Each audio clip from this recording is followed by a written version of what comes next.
আসসালামু আলাইকুম। আজকে আমরা দেখব দশম শ্রেণীর পদার্থ বিজ্ঞানের প্রথম অধ্যায়ের ভার্নিয়ার স্কেল নিয়ে গুরুত্বপূর্ণ আলোচনা। আমরা ভার্নিয়ার স্কেল কেন ইউজ করি? সাধারণ স্কেল দিয়ে তো কাজ করা যায়, ভার্নিয়ার স্কেল কেন আসবে? সাধারণত হচ্ছে যে সাধারণ যে স্কেলগুলো আছে, সাধারণ স্কেল দিয়ে আমরা খুবই সূক্ষ্মভাবে কোনো কিছু পরিমাপ করতে পারি না।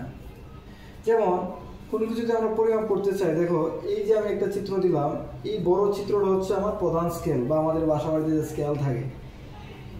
কোনো কিছু দৈর্ঘ্য পরিমাপ করতে গিয়ে যদি দেখা যায় এই দুইটা দাগের মাঝ বরাবর হয় বা অল্প একটু কম বেশি হয়, তখন আমরা এটা দৈর্ঘ্য কীভাবে পরিমাপ করব? আমরা তো বুঝতে পারবো না এটা যে এক্স্যাক্টলি কত। যেমন হচ্ছে যদি আমি এই যে আমার হাতে মার্কারের ক্যাপটা আছে, এটা যদি আমি এটা দৈর্ঘ্য পরিমাপ করতে চাই, তাহলে দেখো তাহলে দেখা যাবে যে অল্প একটু কম বেশি হয়ে যাচ্ছে, 1 2 3, 3-এর চেয়ে একটু বেশি হয়ে যাচ্ছে। এই 3-এর চেয়ে বেশিটা আমরা কীভাবে পরিমাপ করবো? এর যে একটা মিলিমিটার স্কেল হয়, তাহলে আমরা বলতে পারি এটা 3 মিলিমিটার। এখন যেহেতু 3-এর চেয়ে একটু বেশি হয়ে যাচ্ছে, এটা আমরা কতটুকু বলবো? 3.2, 3.3 নাকি 3.4? আমরা সঠিকভাবে বলতে পারবো না। এই সঠিকভাবে বলার জন্যই এই মেইন স্কেল বা প্রধান স্কেলের সাথে একটা ভার্নিয়ার স্কেল যুক্ত করা থাকে, যাতে আমরা যে কোনো কিছুর দৈর্ঘ্য সঠিকভাবে পরিমাপ করতে পারি। খুবই ক্ষুদ্রভাবে এবং সঠিকভাবে নিখুঁতভাবে পরিমাপ করার জন্য ভার্নিয়ার স্কেলের ব্যবহার করা হয়।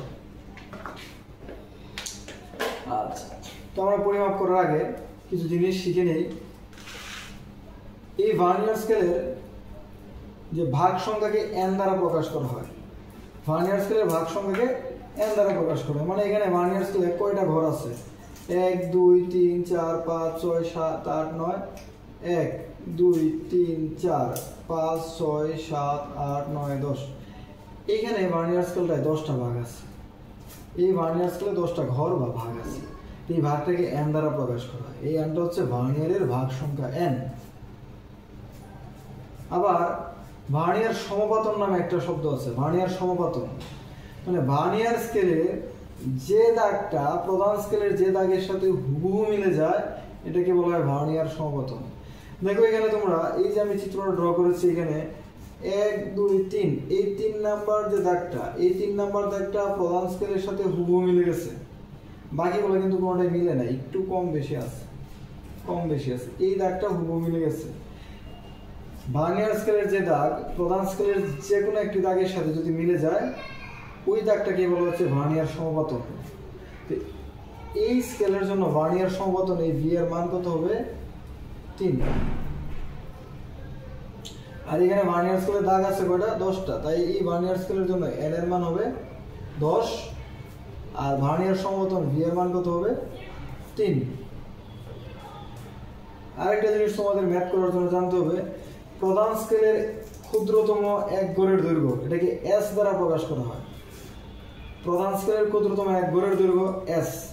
এটার মানেটা হচ্ছে এই যে প্রধান স্কেলের এইখান থেকে এতটুকু, এইখান থেকে এতটুকু, একটা গড়ের দূরত্ব, এই যে একটা গড়, এই এক গড়ের দূরত্ব কতটুকু? এই এক গড়ের দূরত্ব ধরে নিলাম একটা মিলিমিটার স্কেল, তাই s ইকুয়ালস টু হচ্ছে 1 মিলিমিটার। এইখান থেকে এই যে কোনো এক গড়ের দৈর্ঘ্য এতটুকু কত? 1 মিলিমিটার। এটা 1, এটা 2, এটা 3, 4, তাহলে প্রত্যেকটা গড়ের দৈর্ঘ্য কত? 1 মিলিমিটার। প্রধান স্কেলের এক গড়ের দৈর্ঘ্যকে s দ্বারা প্রকাশ করা হয়। এটা সাধারণত 1 মিলিমিটারই থাকে। যদি প্রশ্নে উল্লেখ করা থাকে যে 2 সেন্টিমিটার 1 সেন্টিমিটার, তাহলে ওইটাই লিখবা। আর যদি কিছু উল্লেখ করা না থাকে, তাহলে ধরে নিবা যে হচ্ছে প্রধান স্কেলের এক গড়ের দৈর্ঘ্য কত ছিল? 1 মিলিমিটার ছিল। আচ্ছা, এখন আমরা একটা ফর্মুলা দেখব, সূত্র দেখব, যে ভার্নিয়ার ধ্রুবককে ভিসি দ্বারা প্রকাশ করা হয়। কোনো বইয়ে ভিসি এভাবে লিখে, অথবা চাইলে এভাবে লিখতে পারো ভিসি। ভিসি মানে ভার্নিয়ার কনস্ট্যান্ট, কনস্ট্যান্ট অর্থ ধ্রুবক, তাই ভার্নিয়ার ধ্রুবক মানে ভার্নিয়ার কনস্ট্যান্ট ভিসি।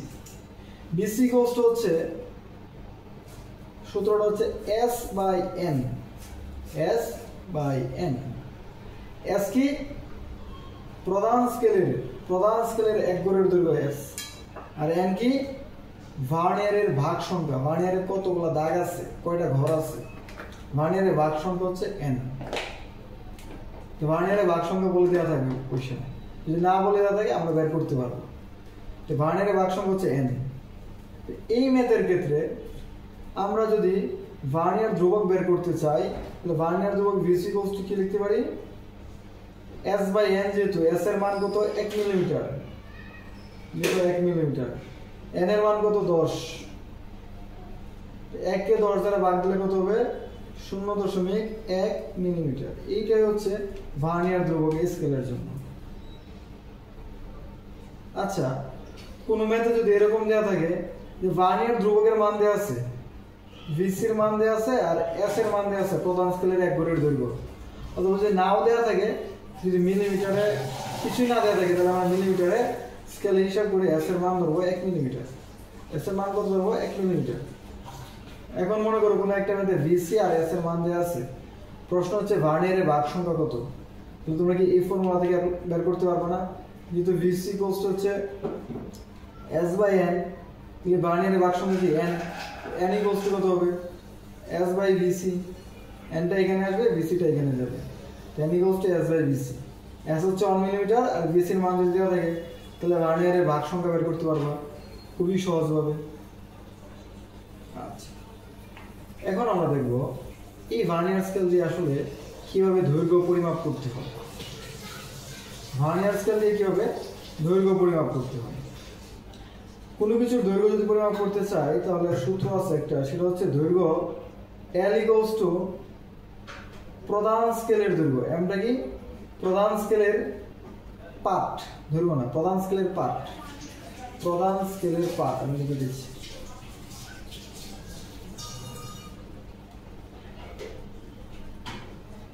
প্রধান স্কেলের পার্ট হচ্ছে L। প্রধান স্কেলের পার্ট মানে কি? প্রধান স্কেলের পার্ট মানে হচ্ছে কোনো কিছুর দৈর্ঘ্য যদি মাপতে চাও কিভাবে মাপবা, প্রধান স্কেলের এই শূন্য, যে শূন্য দাগ থেকে যে কোনো কিছু এভাবে ধরবা, যে মার্কারটা ধরলাম, ধরে দেখবা কতটুকু দূরত্ব হয়, কার দূরত্ব প্রধান স্কেল বরাবর কয় গড় আসে, ধরলাম এই গড় পুরাপুরি মিলে না, তাহলে আমরা ধরলাম এই গড়ের মান হচ্ছে কত 15, 0 থেকে 15 গড় পর্যন্ত আছে, তাহলে এই হচ্ছে m, প্রধান স্কেলের পার্ট। মানে প্রধান স্কেলের শূন্য থেকে কোনো কিছু মাপতে হলে আমরা 0 থেকে মাপি না, মাপলে কত গড় পর্যন্ত যায়, মেইন স্কেলের কত গড় পর্যন্ত যায়, 15 গড় ধরলাম এই মার্কারের ক্ষেত্রে, m এর মান হচ্ছে কত হবে 15 হবে। দৈর্ঘ্য সূত্রটা কি, L = n plus VC, vernier ধ্রুবক ইনটু ভার্নিয়ার সমপাতন। খুব ভালো করে মনে রাখবা, যে কোনো কিছু দৈর্ঘ্য পরিমাপ করতে হলে দৈর্ঘ্য L = n plus VC into V, প্রধান স্কেলের পার্ট, প্রধান স্কেলের যতটুকু মাপবা তুমি প্রধান স্কেলের পার্ট, প্লাস ভার্নিয়ার ধ্রুবক ইনটু ভার্নিয়ার সমপাতন। আবার বলতেছি, ভার্নিয়ার সমপাতন হচ্ছে ভার্নিয়ার স্কেলের যে দাগ প্রধান স্কেলের যে কোনো একটি দাগের সাথে যদি মিলে যায়, যে দাগটা মিলবে সেই ভার্নিয়ার স্কেলের ওই দাগটাই হচ্ছে ভার্নিয়ার সমপাতন।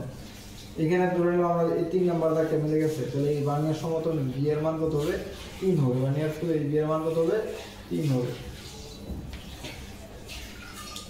এখন যদি আমরা এই মার্কারটার দৈর্ঘ্য পরিমাপ করতে চাই তাহলে মার্কারটা যদি এখানে সেট করি, বললাম যে ধরে নিলাম প্রধান স্কেল বরাবর 15 গড় গেছে, তাহলে m এর মান কত হবে 15 যোগ ভার্নিয়ার ধ্রুবক আমরা বের করছিলাম, ভার্নিয়ার ধ্রুবক কত S/n, S এর মান কত 1 আর n এর মান 10, S এর মান যদি 1 মিলিমিটার হয় আর n এর মান যদি 10 হয় কত আসে 0.1 ইনটু ভার্নিয়ার সমপাতন ধরে নিলাম 3 নাম্বার দাগ মিলে গেছে 3, এটা হবে অ্যান্সার। 15 যোগ 0.1 আর 3 গুণ করলে কত হবে 0.3 হবে, তাহলে কত হয় 15 যোগ 0.3 মানে কি 15.3 মিলিমিটার, এটা হচ্ছে অ্যান্সার। এইভাবে তোমরা যে কোনো কিছু দৈর্ঘ্য পরিমাপ করতে পারবা। দৈর্ঘ্য L = প্রধান স্কেলের পার্ট m প্লাস ভার্নিয়ার ধ্রুবক VC গুণ ভার্নিয়ার সমপাতন, এইভাবে তোমরা যে কোনো কিছু দৈর্ঘ্য পরিমাপ করতে পারবা ভার্নিয়ার স্কেলের ক্ষেত্রে। আশা করি এটা সবাই বুঝতে পারছো।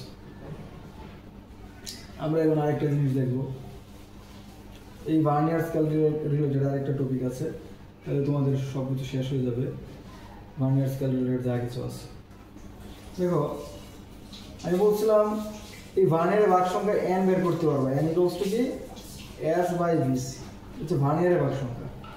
এখন অনেক সময় প্রশ্নে থাকে ভার্নিয়ার স্কেলের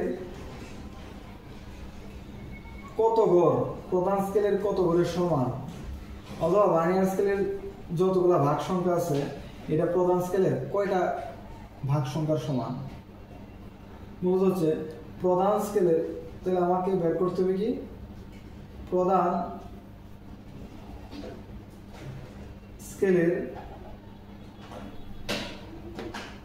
ভাগ সংখ্যা বা প্রধান স্কেলের, হ্যাঁ প্রধান স্কেলের আমি বলতে ভাগ সংখ্যা না, প্রধান স্কেলের লিখলাম প্রধান স্কেলের ভাগ সংখ্যা।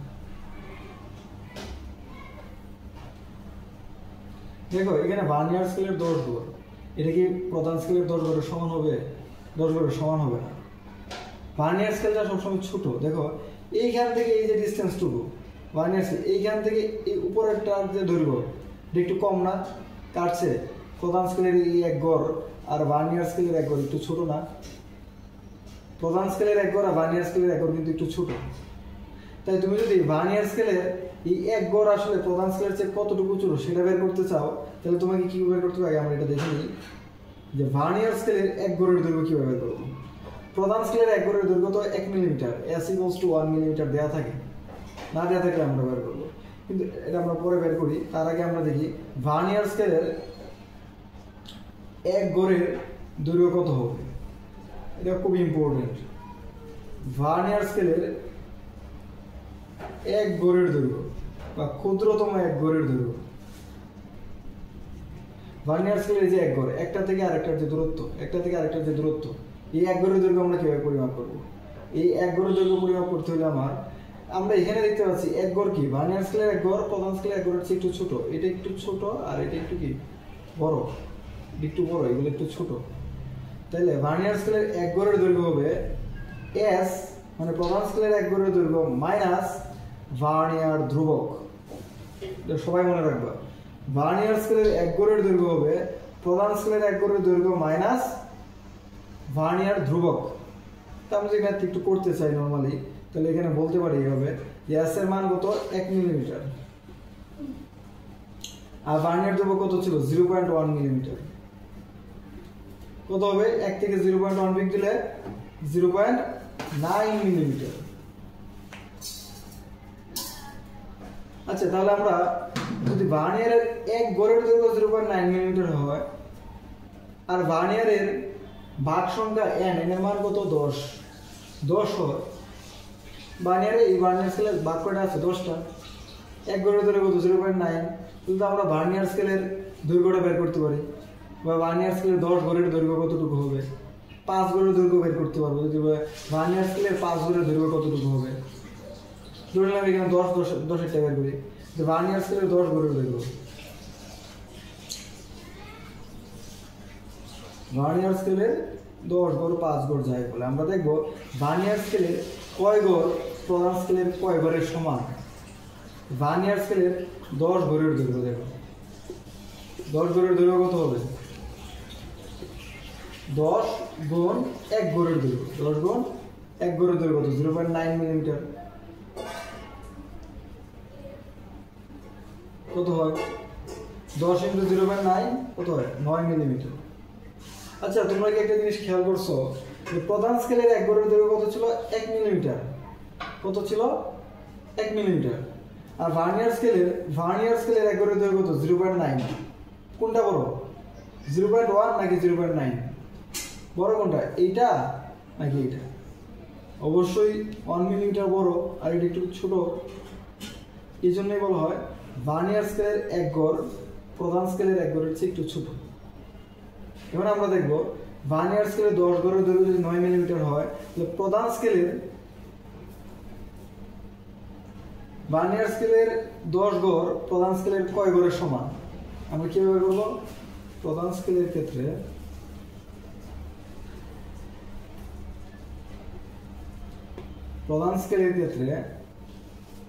আমরা লিখবো, এটা লিখবো প্রধান স্কেলের ক্ষেত্রে লিখবো ভার্নিয়ার স্কেলের 10 গড়ের দৈর্ঘ্য যা হবে ডিভাইডেড বাই প্রধান স্কেলের 1 গড়ের দৈর্ঘ্য, প্রধান স্কেলের 1 গড়ের দৈর্ঘ্য। ভার্নিয়ার স্কেলের 10 গড়ের দৈর্ঘ্য যদি 9 মিলিমিটার হয়, তাহলে প্রধান স্কেলের ক্ষেত্রে আমরা এটা হিসাব করবো 9 মিলিমিটার বাই হচ্ছে 1 মিলিমিটার, কত হয়? 9 হয়। তাহলে প্রধান স্কেলের 10 গড়ের যে দূরত্ব হবে, ভার্নিয়ার স্কেলের 10 গড়ের যে দূরত্ব হবে, প্রধান স্কেলের 9 গড়ের দূরত্ব সমান হবে। এটাই বলা হচ্ছে যে প্রধান স্কেলের 9 গড় সমান ভার্নিয়ার স্কেলের 10 গড়ের সমান। প্রধান স্কেলের 9 গড় ভার্নিয়ার স্কেলের 10 গড়ের সমান। ঠিক আছে, আশা করি সবাই বুঝতে পারছো এই টপিকটা। যে আমরা প্রথমে দেখছি ভার্নিয়ার স্কেল কি, ভার্নিয়ার ধ্রুবক, তারপরে আমরা দেখলাম কিভাবে কোনো কিছু দৈর্ঘ্য পরিমাপ করতে হয়, তারপরে দেখলাম ভার্নিয়ার স্কেলের 1 গড়ের দৈর্ঘ্য কিভাবে পরিমাপ করতে হয়, এটা খুবই ইম্পর্টেন্ট। ভার্নিয়ার স্কেলে 1 গড়ের দৈর্ঘ্য হচ্ছে S মাইনাস বিসি, S দেওয়া আছে কি প্রধান স্কেলের 1 গড়ের দৈর্ঘ্য, বিসি ভার্নিয়ার ধ্রুবক। এরপরে ভার্নিয়ার স্কেলে 5 গড় 10 গড়ের দৈর্ঘ্য কিভাবে পরিমাপ করতে হবে, জাস্ট যত গড় বলবে তত গড়কে এই 1 গড়ের দৈর্ঘ্য দ্বারা গুণ দিলেই আমার কি হয়ে যাবে, দৈর্ঘ্যটা বের হয়ে যাবে। আর এই দৈর্ঘ্য বা এই ঘর ভার্নিয়ার স্কেলের এতগুলা ঘর প্রধান স্কেলের কত ঘরের সমান সেটা কীভাবে বের করবো, যে অ্যান্সারটা পাবো সেই অ্যান্সারটা দিয়ে এই 1 মিলিমিটার কি, 1 মিলিমিটার হচ্ছে এস এর মান, প্রধান স্কেলের 1 ঘরের মান, এই 1 ঘরের মান দ্বারা যদি ভাগ দিই তাহলে আমি প্রধান স্কেলের কতগুলা ঘর সেই ঘরটা পেয়ে যাবো। তাহলে বলতে পারি এখানে প্রধান স্কেলের 9 ঘর কি হবে, ভার্নিয়ার স্কেলের 10 ঘরের সমান। ঠিক আছে, আজকে পর্যন্তই। এরপরে আমরা নেক্সট ক্লাসে দেখব স্ক্রু গজ নিয়ে আলোচনা। সবাই যুক্ত থাকুন আমাদের Facebook page level up math and ফিজিক্সের সাথে। Thank you.